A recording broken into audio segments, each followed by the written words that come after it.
Hello, I'm David Hutton of Plastics Today, and welcome to another edition of Plastics Today's Week in Review, offering a quick review of the week's top headlines. Leading off the program with a hot headline, our team learned that US factory production slid unexpectedly in March after 2 straight months of solid gains. This, according to data compiled by the Board of Governors of the Federal Reserve System.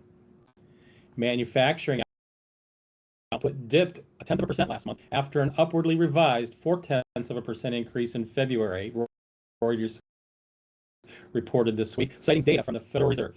Economists polled by the outlet had forecast production at factories would gain 0.1% after previously reported 0.2% rise in February. Manufacturing, which accounts for 10.1% of the economy, showed signs of recovery after being hammered by President Trump's import tariffs. But the U.S.-Israeli war with Iran has sent oil prices surging by more than 35%, which could stifle the recovery, according to the report. We learned this week in a filing with the U.S. Trade Representative, NatureWorks is urging the U.S. government to impose tariffs on imported PLA resin and products, citing unfair trade practices by China, India, and Thailand that harm domestic manufacturing and suppress investment.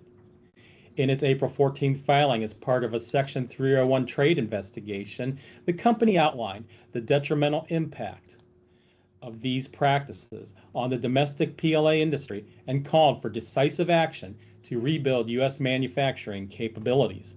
NatureWorks is the primary PLA producer in the U.S. We also learned that Toray Composite Materials America has entered into a long-term carbon fiber supply agreement with composite material supplier Syensqo. The 5-year deal, which took effect in January, focuses on aerospace applications. Meanwhile, Toray is separately introducing surcharge pricing for carbon fiber composites due to the Iran war.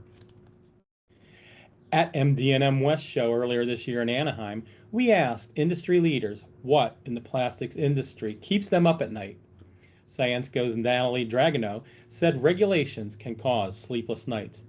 Let's see what she had to say. My name is Natalie Dragoneau. I'm a global marketing manager at Syensqo, and what keeps me up at night is the ever-changing landscape of regulation and geopolitical factors within the medical industry.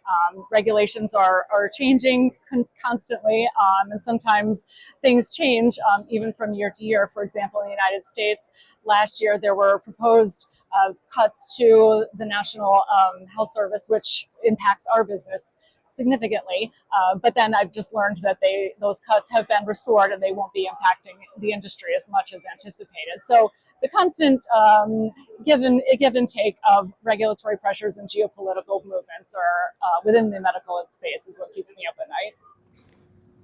On the M&A front, polymer processing equipment maker Exaloy has acquired Maximelt, a supplier of plasticizing components for extrusion and injection molding applications based in Italy.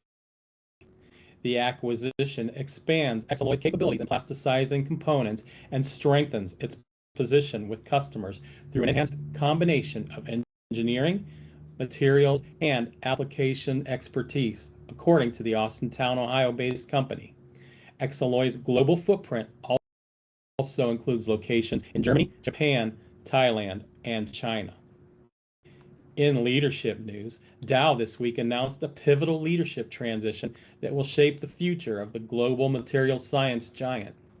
Effective July 1st, Karen S. Carter, a seasoned executive with the company, will become Chief Executive Officer, succeeding Jim Fitterling, who will transition to the role of Executive Chairman of the board. Richard Davis will continue to serve as Dow's independent lead director. You can check out these and other headlines at PlasticsToday.com. Stay current with the latest news by signing up to receive our newsletters.